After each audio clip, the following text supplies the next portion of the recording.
Hi and welcome to this video blog with me, Wayne, from swimmingcyclingrunning.com. This week I said we'd be dealing with running or looking at running, and therefore that's another fairly technical blog where it's useful if we go to the computer and look at some examples or consider some examples. We'll do that now and then we'll come back later and discuss running in slightly more detail. Okay, so here we're looking at Douglas. We're going to look at 4 runners in all. Douglas is a good runner. He's young. He's a good triathlete. And we're going to just look at his footfall and his position as he does it when he next lands his foot. Right, we'll stop that. Now you can see Douglas is slightly pronating. His recovery leg is going high, which is good. That means he's driven through. And as he comes down, you can see that pronation.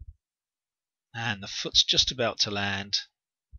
There, he lands there, and you can see the forefoot landing, no heel strike at all. If you take that forward and back, it never touches the ground.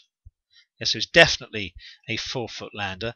The center of his effort is there, which is slightly in front of his center of gravity, which will be back here somewhere. So it'd be nicer if he actually brought that leg back slightly quicker and landed underneath his body. Let's have a look at the other leg.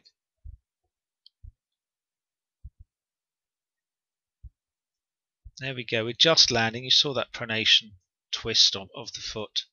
There you go. It's out and now it's flat. And again, he doesn't ever let his heel touch the ground.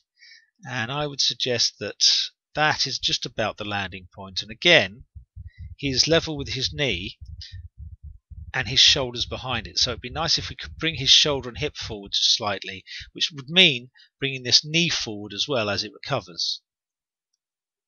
And that would make him completely balanced. But all in all, that's a nice running style, and you can see that's a forefoot strike.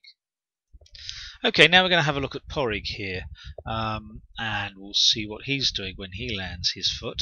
If we stop it there, you can see his foot's just about landing. I'll increase the size of this so that you can see. It does lessen the quality of the picture, but you can see better what's happening. There you go. Now Poreq really has landed there, yeah, and his foot is well in front of his center of gravity, which is going to be back here somewhere. So his center of gravity is there and his foot's there. Now the only thing Poreq can do to rectify that situation is bend down on his knee, as you see him doing here, and now he's over his center of gravity, or slightly past it there. He's over his center of gravity just about there. Yeah, everything's now in line. He now has to drive back up again with that knee, and that creates a bounce in his head going down and up, down and up. Let's just see him come forward from that little bit. The other leg, exactly the same. He's landing in front of his body, so he bends that leg and raises the other. We'll have a look at that leg bend again in slow motion. Okay, so he's just about to land. There he lands, and because his leg is in front of his body, it's nothing to do with that heel strike. It's the fact that his leg is in front of his body. That his center of gravity is well behind his body, and now he's got to compensate for that. He can't push off. If he pushed off there, he'd be pushing off backwards. So he's got to bend his leg, the knees come together, and that's when his center of gravity is actually over his strength point, where he can actually do something about it, and off he drives. So the knee bend must create a dip in the head, and that's not particularly good running, so that's something we would look to be correcting on Poreq. Here we're looking at Mike. He's from our camp in Cape Verde, and you can see Mike's a different runner from Poreq again. We'll stop him the next time his right foot starts approaching the ground. There we go, and we'll increase the resolution so you can see exactly what we're doing. Increase it to 200%. You can see that Mike is probably a heel striker. I would say that's almost certain from this picture. But that his body is actually bent somewhat from the hip forward. That's not necessarily a good thing. There's the foot landing, slight pronation but not tremendous. And you can see that he's landed here and he's carrying his own weight. And that is approximately where his strength is. So his head and a bit of his chest is over that point, but his bum is behind, and it's purely behind because of this kink. If he straightened his body and leaned forward from the chest slightly, he would actually have a straight body, and that would probably cure this problem. But Mike's only just come back to running after a period of inactivity, and he might not feel he has the strength to do that at the moment. If we run this forward, you'll see, again with the other foot, that's landed, and that's where he's supporting himself, and his centre of gravity must be for, let's say, about 6 inches behind that point. You really want to land on your centre of gravity to make the most of your motion and your connective tissues. There we go. As Mike runs forward, you can see that bend becomes quite clear in his body.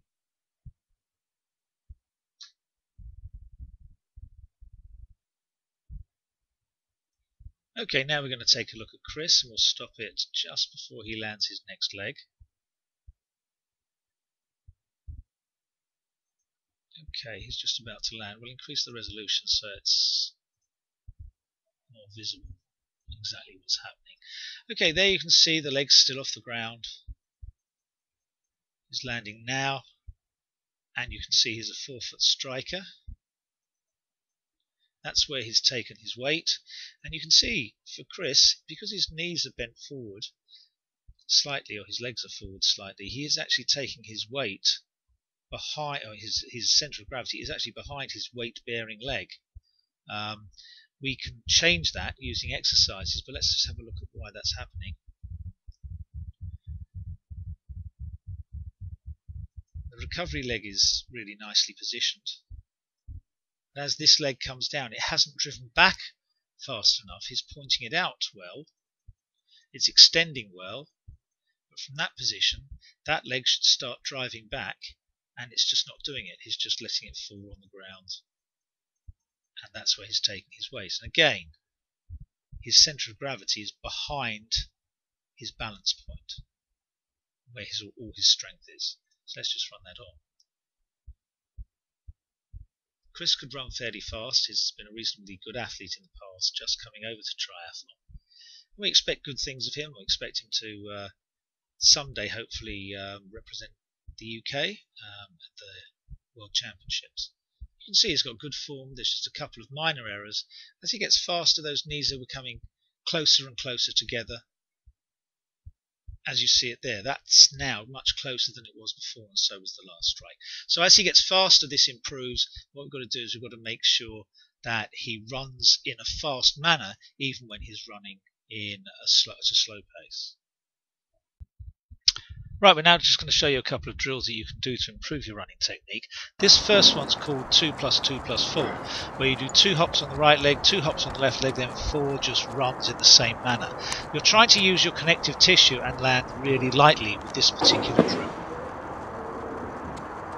The aim is to get you to use your connective tissue, so as you see it again, think of the tempo and the fact that he's not sinking into those feet. It's 1, 2, 1, 2, 1, 2, 1, 2, 1, 2, 3, 4, 1, 2, 1, 2, 1, 2, 3, 4.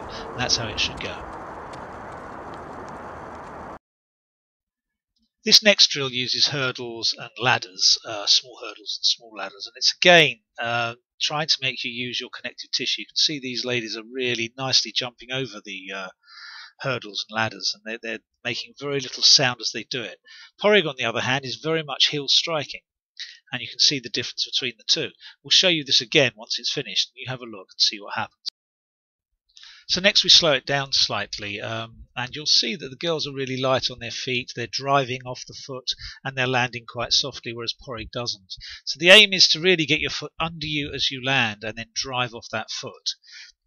And principally use your connective tissue and not your muscles to drive yourself forward. See, it doesn't quite work with Poreq, but it does with the girls.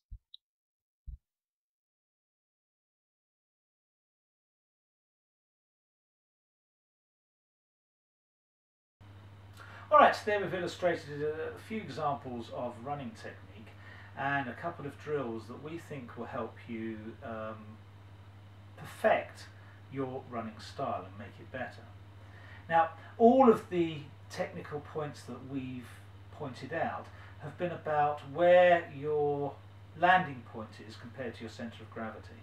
And it's very important with running that your centre of gravity is over your landing point.